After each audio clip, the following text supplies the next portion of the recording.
everybody, welcome back to the Claremont Classic Garage. Today we're going to be doing a few little odd jobs on the dually. We're still constantly working on it, getting it to where we need it to be.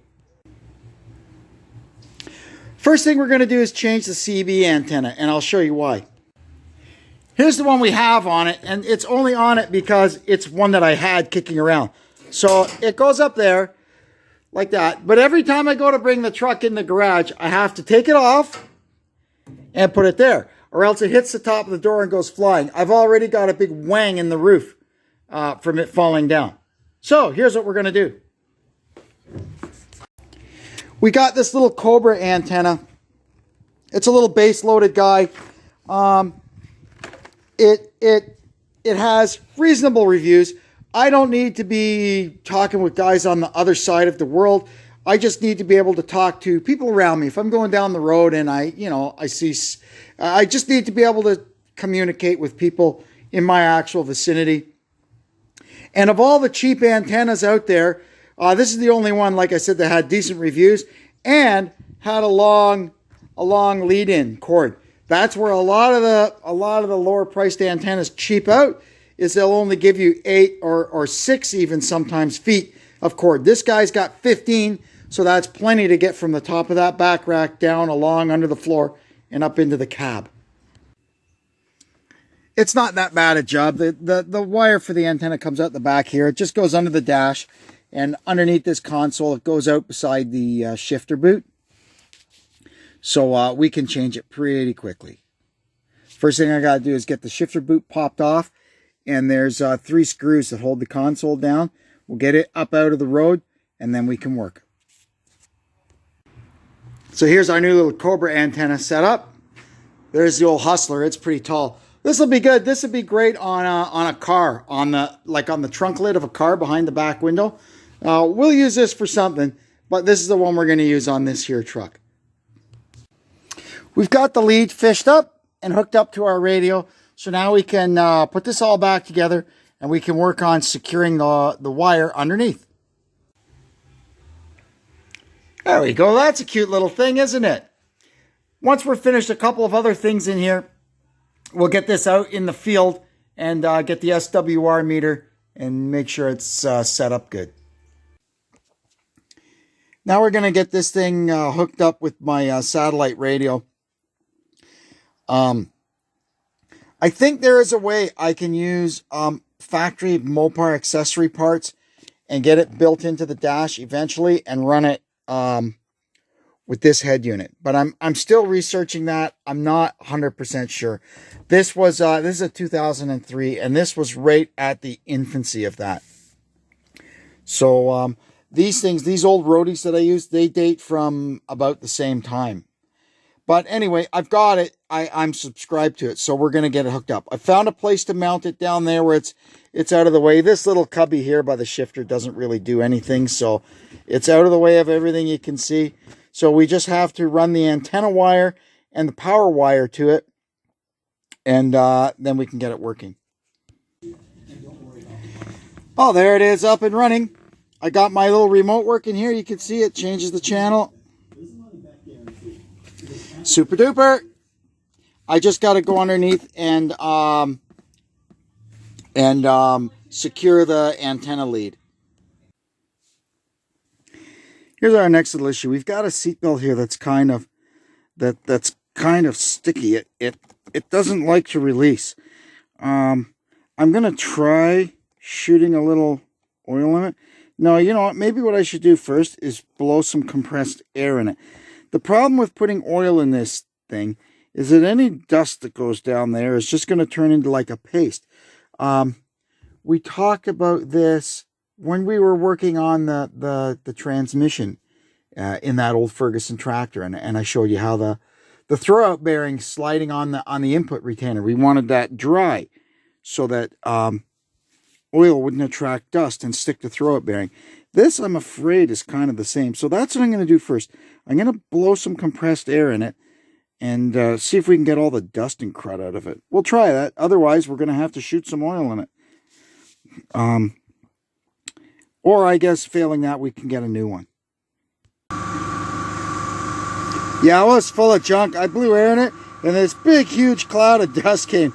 So I'm going to buckle up now and we'll see how it is. It was still grabby, so I did shoot a little light oil in it, and now one little push and it releases.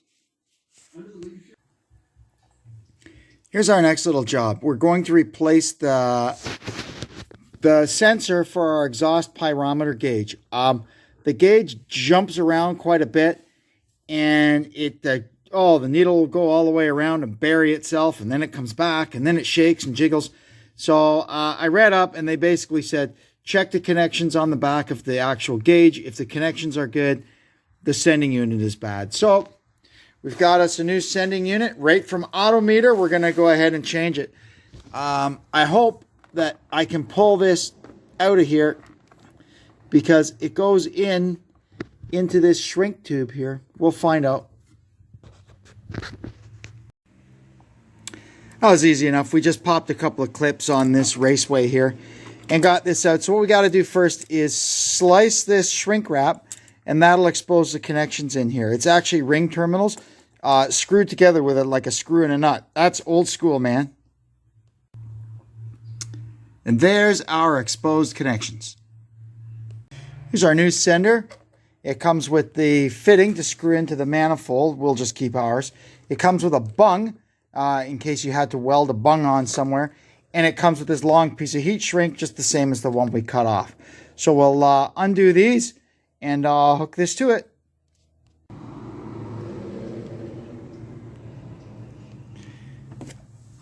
All right, now we've got our connections made here. You can tape these up individually if you want. It's not really necessary because that's why the joints are staggered like that, to keep anything bare from touching each other. But you can see, I mean, this does touch the insulation here, and given the rattly nature of these diesel engines, I guess it's possible that over time it could wear through that. So we'll go ahead and we'll just put a little bit of tape around either one of these, and then we'll slide the heat shrink up and shrink it. There you go, that's all set. Now we have to fish it back down through the raceway here, and we can hook it back into the engine and take it for a spin and see what happens. There we go. So far, so good. I haven't got time to take it for a drive right now, but what I will do at least is get in it and flick the ignition on and see what happens. So I guess when I flick the ignition on, you would think it would come up to, not quite to 100, because it's not 100 degrees up, but it should move up off zero a little bit, right? Yeah, there we go. To whatever it is, 60 degrees or 65 degrees. Good. Well, that's something anyway. It didn't do that before. And like I said before, when the thing was running, it would just jump all over the place. So we'll check it. I might come out. I got to go in for supper now. I might come out after supper and wind it up and see what happens. I've been up to the dealership and got my appointment made to have the airbag inflator on the passenger side replaced. That's the Takata recall that everybody keeps hearing about. Unfortunately, I think it's a pretty invasive job. So what we're going to do now, after the airbag is done, we plan on replacing this dash panel anyway. So what we're going to do now is we're going to take apart a whole bunch of stuff in here, because the guy at the dealership, he's going to have to take apart all this and all my extra switches and stuff, and he's not going to be too impressed with that. And having to do extra stuff, that just pisses them off. Especially like owner-created stuff like this, where they don't have a manual, a book, how to put it back together. It's a pain in the ass for them. I've been there. I've dealt with it. So we're going to take all this stuff out of here so that when it goes into the dealership, it's nice and easy for them to do their work. Because see, what you see here is the airbag is up in behind here, and there's one big piece of plastic that goes from here over to the steering column that has to come out in order to get at it. It's not exactly what you'd want to call the greatest design in the world. So like I said, we're going to do what we can to help out. And there we are. I've gotten to the part where I've got the airbag pulled out of the dash just to make sure I've gotten everything apart that I need to get apart to get it to this point. Now we could stick it back in, just stick the screws in finger tight, and they can do their job. I've got the elements of the center stack just kind of held back in here with tie wraps, because last time I left all this stuff unplugged and I ended up with all kinds of weird electrical issues. So we don't want that happening again. Plus, you need to be able to work all this stuff, right? When I still have to drive the thing to the dealership and back. And the guy they're going to be doing an alignment, they need to be able to operate the truck too. So that's it for now. I'm going to stick this baby back in, and we'll see you when we get back from the dealership. Well, here we are, dropped off at the dealership so they can do their thing to it. We'll see what happens. They say it'll be ready tomorrow, or at worst the next day. Time will tell. Here's our next job. We're going to replace this beat up old seatbelt. It's all gone. It's all gone hard and funny. So we're going to get this out of here. We have to remove this panel, which means these panels all overlap each other, which makes it fun. And we're probably going to have to pull this one up, but you can see it goes under this one. So we'll see how that works. We may be able to just lift up the one end of it and get at it. We'll see. Well, so far so good. We've got it all exposed. What I'm going to do while I work on swapping the actual harness assembly, I'm going to go in the garage and clean up this bolt, because it goes down in the floor there and you see it. And while that doesn't look very nice, does it? We'll clean it up and give it a nice shiny coat of black paint. It'll at least last for a little while. All right, so here's our new one beside our old one. You can feel this is just so much more supple than this. This thing is all stiff and hardened. So that'll be nice. Like it grates into your neck. And strange, the one on the passenger side is in a lot better shape. It's weird. I don't know if it's maybe the oils and stuff in your skin that affects this stuff. I'm not too sure. But anyway, we've got a nice new one. That's that all done. That works beautifully. And you can see this is the newer one that has the folded seatbelt to hold the buckle up, rather than the little snap like we had on it before. I will keep my eyes peeled for a new one for that side, because this one's so nice, right? It'd be nice to have a new one on that side too, even though it's not. This one was like it really needed one on this side. That one, not so much. Next thing we're going to do is install these little lower skirts on our rear doors. The original ones like this are hard to find, the ones with the plain ends. These are from the newer ones, and the only difference really is they add this tail, and it's got this little angle cut on the end. No big deal. You just cut it there, and you can put this on an earlier truck. So we're going to go ahead. I'm going to trim these so they'll fit, and we'll put them on. That tidies it up, eh? It's got kind of a little, it's almost like it's too long between these two holes here, so we'll let it bit. Maybe the rubber will shrink back in. If it doesn't, I checked already. You can actually buy these brand new at the dealer for $13 a side. So rather than having to look at all those crinkles, if I don't like it, I'll just go to the dealer and buy new ones. I put the hubcaps on. I really like that. I've been waiting to put them on, but I've been, monkeying around putting the wheels on and off, and they're made out of plastic with metal clips and stuff, and every time you put them on and off, you're shortening their life. Well, they don't make stuff like they used to, but anyway, they're on now. They look pretty darn good, I have to say. That was a pretty good day. Last thing I did was I spent a couple of hours driving up and down the road there, fiddling around with the front end, just turning stuff bit by bit till I got it. It's driving pretty nice now. I got the toe and the caster. That's about all you can adjust on these things, where it drives the best. And then the steering wheel was off center a little bit, so we just adjusted the drag link a little bit, and we got the steering wheel sitting perfectly straight. It doesn't drive as nice as my 2018 will. Number one, this has got, a lot more kilometers on it. It's a lot more stiffly sprung.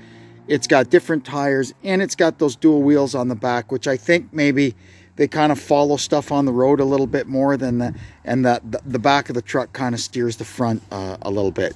Maybe, just a theory. But anyway, it's driving pretty darn good. It drives better than it did when I got it, that's for darn sure. Now we're going to change these things. But look here, there's a little bit of a problem there. So we're going to see what we're up against once we get this off. Hopefully it doesn't go too far into there and it hasn't perforated the skin, and we'll be able to fix this up. So it's pretty straightforward of a job. First thing we're going to do is we got to take out that screw and that screw, and then the door panel just lifts straight up and off, and we have to unplug that. And I forgot, we got to put the window all the way down. Now this thing should just come straight up. Yeah, I'm going to need both hands, but it just comes straight up. Unplug the window switch and she's free. So first thing we do is we pull the inner window seal off. And then this thing here, the glass run, it's hard with one hand, but you get it going. Let me try with my right hand. My left hand is useless in my advanced age. There we go, it's coming. All right, so you pull that down all the way around, and then you just pull it up out of the door, right? There. Okay, and now here's where we come to the fun part. This little screw here, it's a really crappy design. There's a captive nut, and all it is a threaded piece of brass that's cast into a piece of plastic, and we need to get that out of there. So you just hope that it turns out. And no, I can tell already it broke. So the other one on the other side, it came out, but this one didn't. It split the plastic. So we got to try and get this thing off of here, and it'll come. Hang on. So you can see there, it's got like a little, and there's a little corresponding thing on there that snaps onto that. But anyway, we got to get it up off of here, and then you'll see if you come to the outside.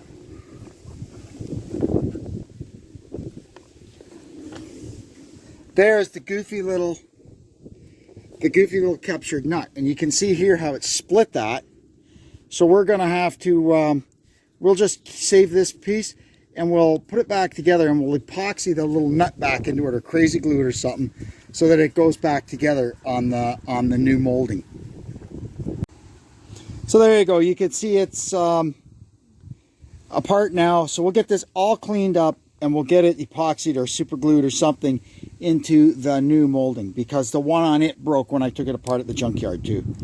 It's a salt belt thing. This has gotten kind of involved because there's a bit of a mess underneath those rust bubbles. So I've got it all ground down. We've treated it with rust converter. Now we got to rinse it off, and it'll be ready to put some primer on. All right, we're getting a few coats of primer built up on this. That's looking pretty good. I'm going to let that sit and kind of cure up a little bit. Then we'll hit it with some color. See what happens.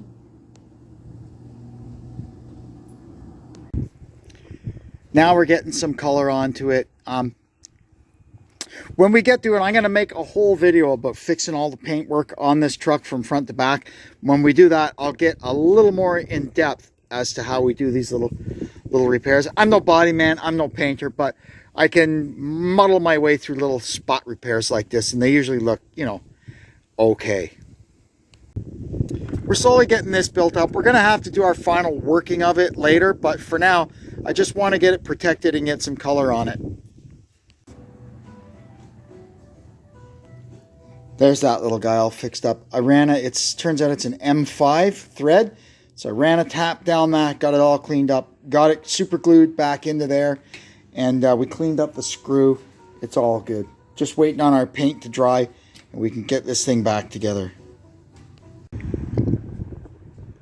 Yeah, that looks pretty good. It'll look a lot better after we let it get hard and do our little bit of blending on it. But for now, it's good. It's time to take the dogs to run, so we'll do that. And by the time we come back, it'll be hardened up enough that we can put the door back together. So here we go. We've got this guy, the outer one, pushed down, and then we gotta slide it over this, and it'll snap in, and then the bottom end can come down, and we can put our screw in. Once we got this guy in, the next thing that goes in is the glass run, and you just gotta kind of fish it down in behind this guy here. It'll go, just gotta fiddle with it. There it goes. It goes down to about there, and then same thing with the other end. It goes, it's got to get down in behind this thing. Can you imagine this? They're doing one of these every 5 seconds in the factory.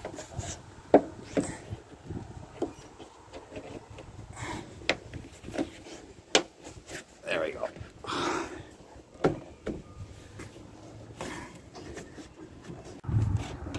All right, and that goes in like so. Then we'll get it worked in around the top here. There. And you just bang it up into the corners, and it'll pull back what it needs. Pull back from there. There. Excellent. Then the bottom one goes in, and we can put the door panel back on. Oh, it goes this way.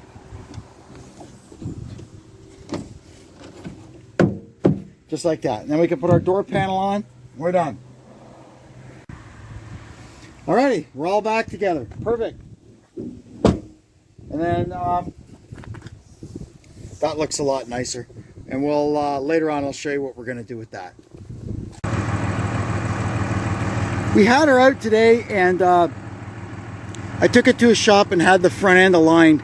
A computer alignment, not tape measure and bubble alignment like we do here. It turns out we had it pretty darn close, but they did tweak it just a little bit. That's why the hubcaps are off. I had to take the hubcaps off because they got to clamp their alignment heads to the wheel. So we'll put them back on after. Anyway, we've made it home now. So the next task, the next thing we're going to do here is try and tow something with this. So we got the float hooked up to it. I'm just going to go around now and make sure the lights work. And we're going to load that old car on it and take it somewhere. There we go. It went right up. Our winch hookup works. That's good. Because normally with that, I've been meaning to put a winch hookup on it ever since I had it 5 years. And I'm still running around with a deep cycle battery every time I need the winch. Anyway, now we got to get inside here and see if we can figure out how this brake controller works. Wonder what that means.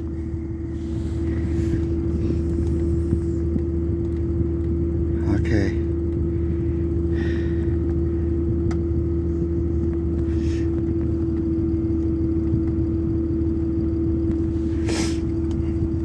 I don't know. I'll read up on it. Just do what I normally do. Where's the spike? Okay. So we'll just roll her forward a little bit, push in the clutch, and hit the spike, and she stops. That's good. So that's working. That was great. The towing test went well. I've got the brake controller figured out, and that Prodigy, that's a nice brake controller. And the truck tows like there's nothing even back there. Just beautiful. And I've got the right height drawbar. The trailer sits nice and level with the load on it. That's perfect. There we go. We got the hubcaps back on. She's looking good. That'll do it for this one, I guess. All that is really left on this now is to clean up the paint work. And we'll work on that over the winter, just kind of panel by panel, defect by defect, and we'll get the paint all straightened out so that when we bring her out in the springtime, she's going to look like $1,000,000. Well, I guess that's it for this one. It was good to get the alignment done because, you're driving around and it's not quite right, and you're going, man, is it something worse than just the alignment being off? Because we had this whole thing in 1,000 pieces. But in the end, that's all it was. The guy we had it close, just not quite close enough. It's driving like $1 million now. I gave the steering box just a tiny little tweak tighter, and that it was still a little vague on with the on center feel, but we got that straightened out now, and it's good to go. I'm very happy. We're gonna put her in service, and if anything exceptional happens, I'll let you know, but I'm not expecting it. Anyway, I'd like to thank you for tuning in. Hope you'll come back and join us again. And until then, I'm Kevin, saying so long from the Claremont Classic Garage.